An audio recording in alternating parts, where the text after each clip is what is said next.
नमस्कार साथियों, आप सभी का स्वागत है आपके अपने चैनल झुंझुनू स्टडी पर। अपन लोग पॉलिटी विषय को लेकर ही चर्चा कर रहे थे और इससे पहले बहुत सारे टॉपिकों पे बात हो चुकी है। आज एक थोड़ी से टॉपिक पे चर्चा करते हैं और वो टॉपिक है अपना संघीय न्यायपालिका या न्यायपालिका के बारे में अपन लोग बात करने जा रहे हैं। और जिसमें अपना जो है आज हमें बात करनी है सर्वोच्च न्यायालय पर।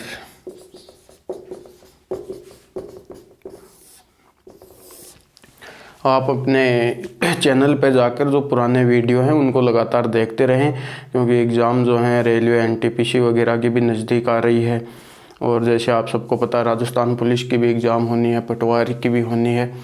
तो पॉलिटी जो है वो आप बेस्ट से बेस्ट तरीके से आपको बताई जा रही है। तो इन वीडियो को देखें आप और चैनल को सब्सक्राइब भी करवाएं। सर्वोच्च न्यायालय पे बात करेंगे अपन लोग।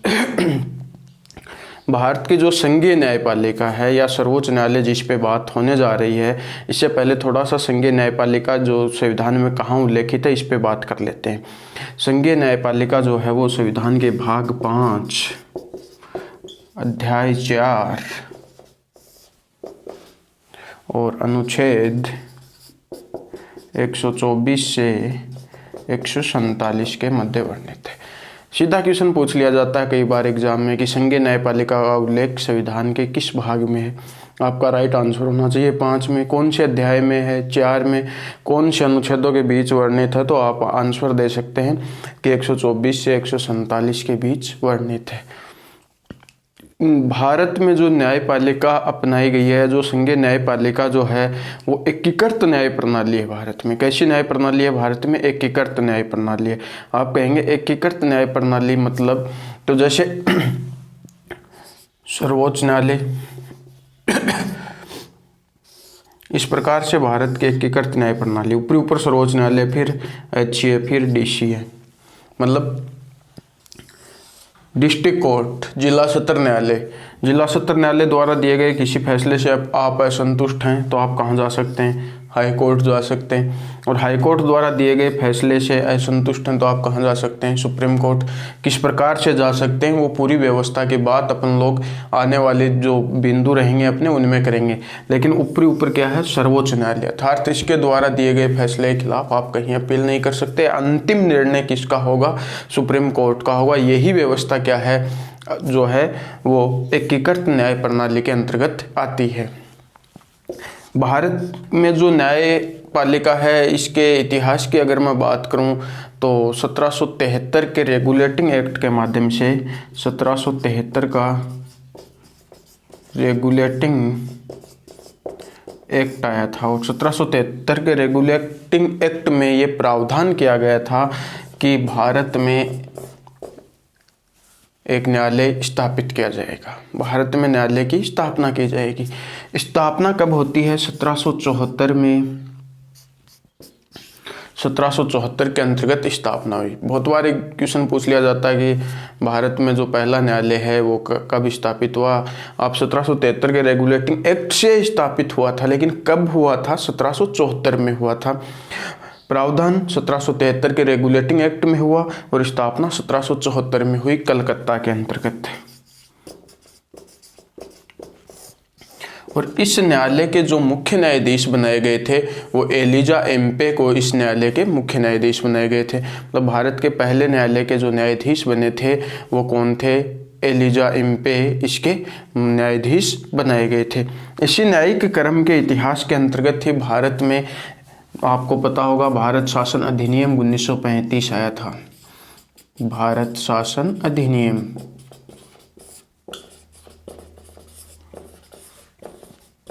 भारत शासन अधिनियम 1935 या 1935 के भारत शासन अधिनियम में प्रावधान किया गया कि भारत में एक फेडरल या संघीय न्यायालय बनाया जाएगा। भारत में क्या बनाया जाएगा?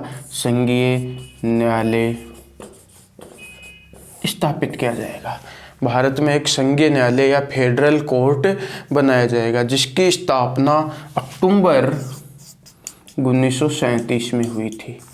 बहुत बार पूछ लिया जाता है कि संघीय न्यायालय की स्थापना कब हुई? 1937 डेट पूछ रहा है तो 1937। अगर ऑप्शन देता है कि भारत शासन अधिनियम 1919, भारत शासन अधिनियम 1935, 1909 इस प्रकार के ऑप्शन अगर आपको मिलते हैं तो आपका 1935 राइट आंसर हो जाएगा। लेकिन आपसे सीधा पूछ ले कि भारत का संघीय न्यायालय या फेडरल कोर्ट कब स्थापित हुआ, ऑप्शन दे दे 1937, 1935, 1934, तो आपका राइट आंसर होना चाहिए कि कब हुआ, 1937 के अंतर्गत स्थापित हुआ था। ये जो संघीय न्यायालय था, ये न्यायालय जिसे संघीय न्यायालय कहा गया है, न कि सुप्रीम कोर्ट, इसे क्या नहीं कह सकते अपन लोग, सर्वोच्च न्यायालय नहीं कह सकते। आप कहेंगे ऐसा क्यों नहीं कह सकते सर्वोच्च न्यायालय इसे? तो याद रखें, इस न्यायालय द्वारा दिए गए निर्णय के खिलाफ लंदन की पीवी काउंसिल में सुनवाई की जा सकती थी। समझ में आ रही है मेरी बात कि संघीय न्यायालय को सर्वोच्च न्यायालय नहीं कहा जा सकता, क्योंकि इस न्यायालय के द्वारा दिए गए निर्णय की सुनवाई कहाँ की जा सकती थी, लंदन की पीवी काउंसिल में सुनवाई की जा सकती थी। इस कारण ये सर्वोच्च न्यायालय नहीं था, संघीय न्यायालय था। इस न्यायालय के बाद अगर अपन लोग बात करें कि भारत का जो सर्वोच्च न्यायालय है वो कब स्थापित हुआ, तो अपन लोग सबको पता होगा 26 जनवरी 1950 को हमारा संविधान लागू हो गया था। और जब हमारा 26 जनवरी 1950 को संविधान लागू होता है तो हमारा जो न्यायालय है, सर्वोच्च न्यायालय जो है, इसकी स्थापना कब की जाती है, तो इसकी स्थापना 28 जनवरी 1950 को भारत में सर्वोच्च न्यायालय की स्थापना हुई। सर्वोच्च न्यायालय की स्थापना कब हुई, तो 28 जनवरी 1950 को सर्वोच्च न्यायालय की स्थापना की गई थी।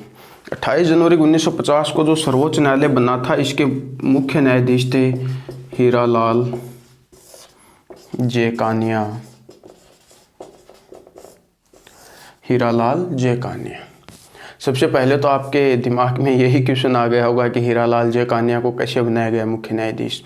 तो मैं आपको बताऊं, अपन लोगों ने बात की थी 1935 के भारत शासन अधिनियम की। और ये जो भारत शासन अधिनियम था, ये जो भारत शासन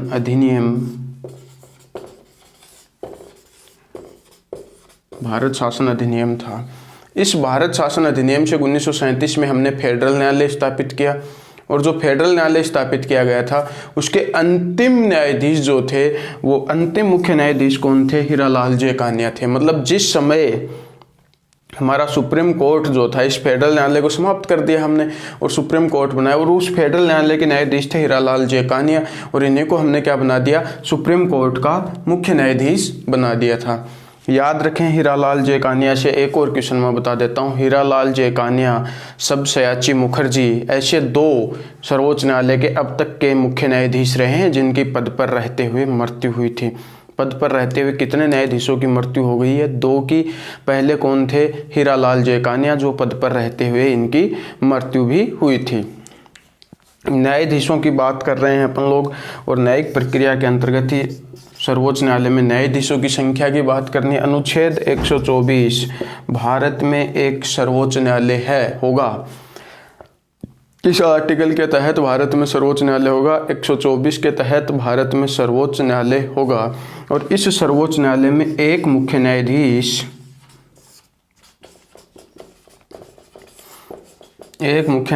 व 7 अन्य न्यायाधीश होंगे।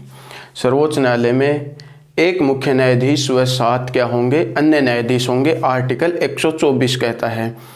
लेकिन याद रखें, यहीं से प्रावधान किया गया है, नोट भारतीय संसद कानून बनाकर सर्वोच्च न्यायालय में न्यायाधीशों की संख्या में वृद्धि कर सकती है। आपके दिमाग में आ रहा होगा कि वर्तमान में 34 न्यायाधीश हैं। हाँ, मैं बात करने वाला हूँ उनकी, लेकिन उससे पहले आप याद रखें कि आपसे पूछ लिया जाए कि आर्टिकल 124 के तहत सर्वोच्च न्यायालय में न्यायाधीशों की संख्या कितनी है, तो आपका राइट आंसर अब भी कितना होना चाहिए, 8 होना चाहिए। हमारी संसद ने संख्या तो बढ़ा दी है, लेकिन यहाँ प्रावधान नहीं है। याद रखें, 124 के तहत ही भारतीय संसद को ये पावर दिया गया है कि वह क्या कर सकती है, न्यायाधीशों की संख्या में वृद्धि कर सकती है। और वर्तमान में हमारे सर्वोच्च न्यायालय में एक मुख्य न्यायाधीश और 33 अन्य न्यायाधीश हैं। मतलब वर्तमान में सुप्रीम कोर्ट में न्यायाधीशों की संख्या कितनी है? 34 है। वर्तमान में सर्वोच्च न्यायालय में न्यायाधीशों की संख्या कितनी है? 34 न्यायाधीश वर्तमान में हमारे सर्वोच्च न्यायालय के अंतर्गत हैं।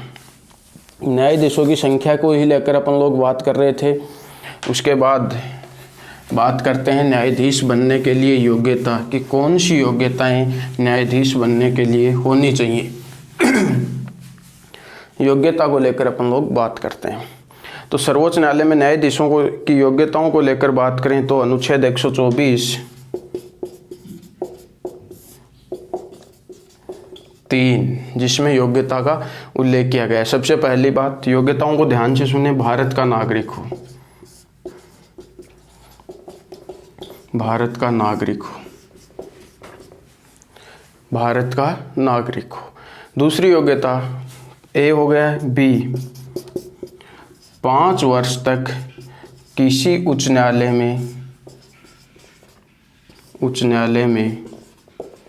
न्यायालय जिनको समझ में नहीं आ रहा है वो हाई कोर्ट समझे, उच्च न्यायालय में न्यायाधीश रह चुका हो।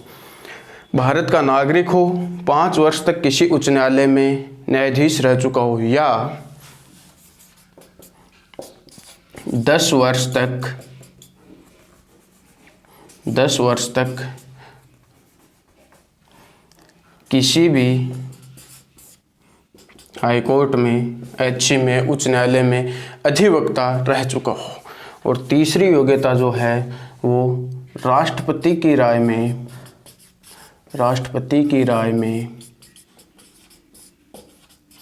पारंगत विधिवेता हो। सर्वोच्च न्यायालय का न्यायाधीश बनने के लिए योग्यताओं की बात कर रहे हैं। और पहली योग्यता ऐसी की ऐसी लिखें। एक बार आरएस मेंस में एक क्वेश्चन आ भी चुका है तो आप याद रखें इसे। कई बार ये क्या करते हैं गाइड वाले, यहाँ पे भारत का नागरिक हो, बी 5 वर्ष तक किसी उच्च न्यायालय में न्यायाधीश रह चुका हो, और यहाँ सी बना देते हैं कि 10 वर्ष तक किसी उच्च न्यायालय में अधिवक्ता रह चुका हो। नहीं, ये यहाँ में आएगी लाइन, ठीक है ना। तो सबसे पहले तो राष्ट्रपति की राय में पारंगत विधिवेता रह चुका हो। क्या इस योग्यता से कभी सुप्रीम कोर्ट में न्यायाधीश नियुक्त हुए? जी नहीं। याद रखें, इस योग्यता से आज तक भारत में एक भी न्यायाधीश नियुक्त नहीं हुआ है। अधिकांश जो न्यायाधीश हैं वो किस योग्यता से नियुक्त होते हैं? 5 वर्ष तक किसी उच्च न्यायालय में न्यायाधीश रह चुका हो, उसे सुप्रीम कोर्ट में न्यायाधीश नियुक्त किया जाता है। बात कर लेता हूँ 10 वर्ष तक किसी हाई कोर्ट में अधिवक्ता रह चुका हो। इस योग्यता से सुप्रीम कोर्ट में पहले जो वकील कोटे से डायरेक्ट सुप्रीम कोर्ट में न्यायाधीश बनने वाले व्यक्ति थे एसएम सीकरी। बहुत बार प्रश्न पूछ लिया जाता है कि वकील कोटे से सुप्रीम कोर्ट में डायरेक्ट जो हैं वो न्यायाधीश बनने वाले कौन थे? तो पहले न्यायाधीश थे एसएम सीकरी, जो वकील कोटे से सुप्रीम कोर्ट में डायरेक्ट क्या नियुक्त हुए थे? न्यायाधीश नियुक्त हुए थे। दूसरी अगर मैं बात करूं यहीं से 10 वर्ष वाले को लेकर ही, तो वर्तमान में आप सबको पता होगा इंदु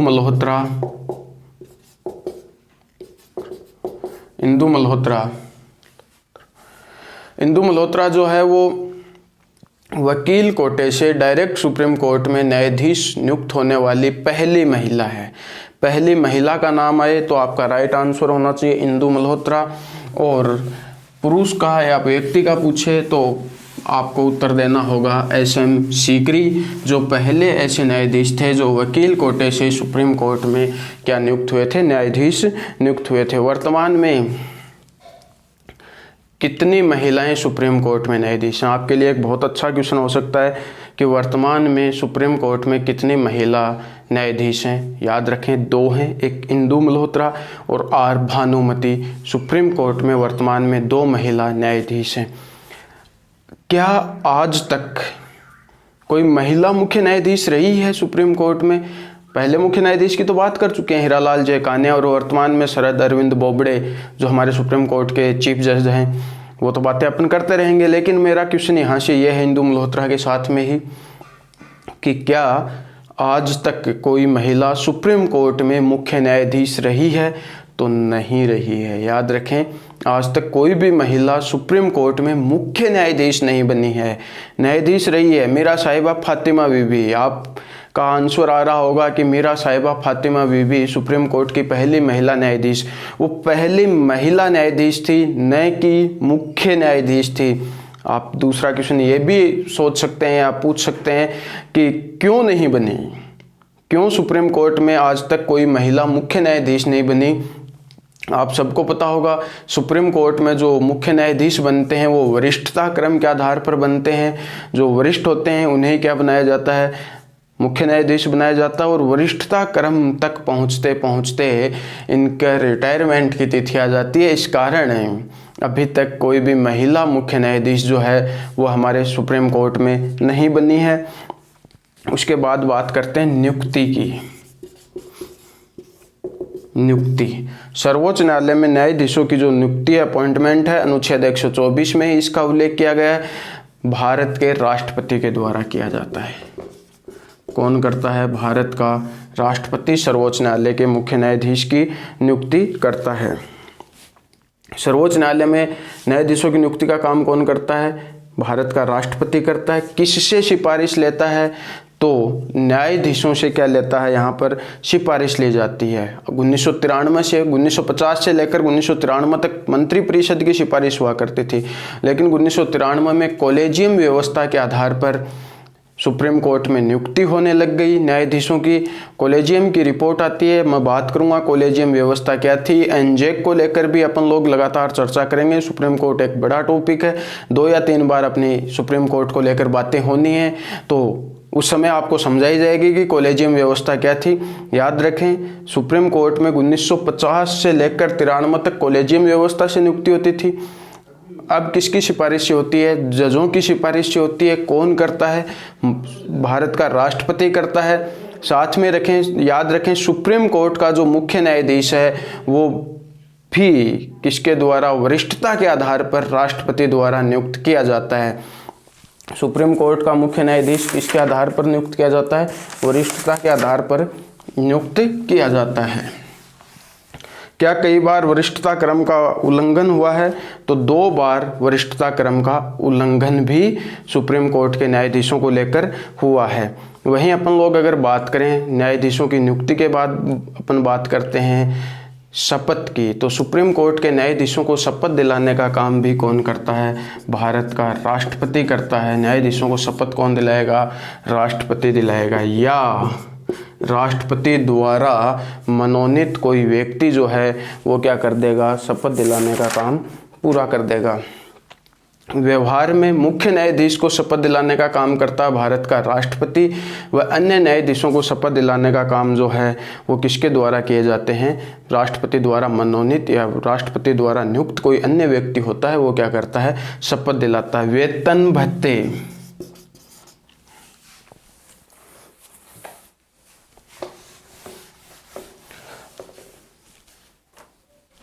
वेतन भत्ते, सर्वोच्च न्यायालय के न्यायाधीशों को या न्यायाधीशों को वेतन भत्ते अनुच्छेद 112(3) के तहत भारत की संचित निधि से दिए जाते हैं। कहाँ से दिए जाते हैं? वेतन भत्ते सर्वोच्च न्यायालय के न्यायाधीशों को अनुच्छेद 112(3) के तहत भारत की संचित निधि से या संचित निधि से इन्हें भारित वेतन दिया जाता है। सर्वोच्च न्यायालय के न्यायाधीशों का जो वेतन है इसको लेकर संसद में चर्चा तो की जा सकती है, इसके वे में कटौती नहीं की जा सकती। इनको दिए जाने वाले वेतन पे आप चर्चा कर सकते हैं, लेकिन क्या नहीं कर सकते? कटौती नहीं कर सकते। वर्तमान में मुख्य न्यायाधीश का जो वेतन है, मुख्य न्यायाधीश का वेतन 2,80,000 रुपये पर माह, 2,80,000 रुपये पर मंथ दिया जाता है, जबकि अन्य न्यायाधीशों का वेतन जो है वो 2.5 लाख रुपए दिया जाता है। अन्य न्यायाधीशों को कितना दिया जाता है? 2.5 लाख रुपए। सुप्रीम कोर्ट के मुख्य न्यायाधीश का वेतन कितना है? 2,80,000 व अन्य न्यायाधीशों का वेतन कितना है? 2.5 लाख रुपए। याद रह जाएगा आसानी से। उसके बाद बात करें कि इनके पद पर रहते हुए वेतन भत्तों में किसी प्रकार की कोई कटौती नहीं की जा सकती। याद रखें, पद पर रहते हुए न्यायाधीशों के वेतन भत्तों में कटौती भी नहीं की जा सकती। कार्यकाल की अगर बात करें तो इनका जो कार्यकाल है वो 6 वर्ष या 65 वर्ष होता है। सुप्रीम कोर्ट के न्यायाधीशों का कार्यकाल जो है वो कितना होता है, 6 वर्ष या 65 वर्ष की आयु तक होता है। जो भी पहले हो इन्हें सेवानिवृत्ति लेनी होती है। अगर मान लो 6 वर्ष पहले कंप्लीट हो गए मुख्य न्यायाधीश को लेकर तो इन्हें सेवानिवृत्ति लेनी होगी, वरना इनका कार्यकाल कितने वर्ष तक रहेगा, 65 वर्ष तक जो है वो न्यायाधीश का क्या रहेगा, कार्यकाल रहेगा। इन्हें संसद द्वारा 1968 के अधिनियम के द्वारा हटाया जा सकता है। इन न्यायाधीशों को हटाने की प्रक्रिया के बारे में और कॉलेजियम व्यवस्था के बारे में अपन लोग नेक्स्ट टाइम जब भी आपसे आमना सामना अपन लोग जब भी टॉपिक को लेकर आएंगे, नेक्स्ट क्लास शुरू करेंगे, उसमें अपन लोग बात करेंगे कि न्यायाधीशों को किस प्रकार से हटाया जाता है, कॉलेजियम व्यवस्था क्या है, एड हॉक न्यायाधीश क्या है,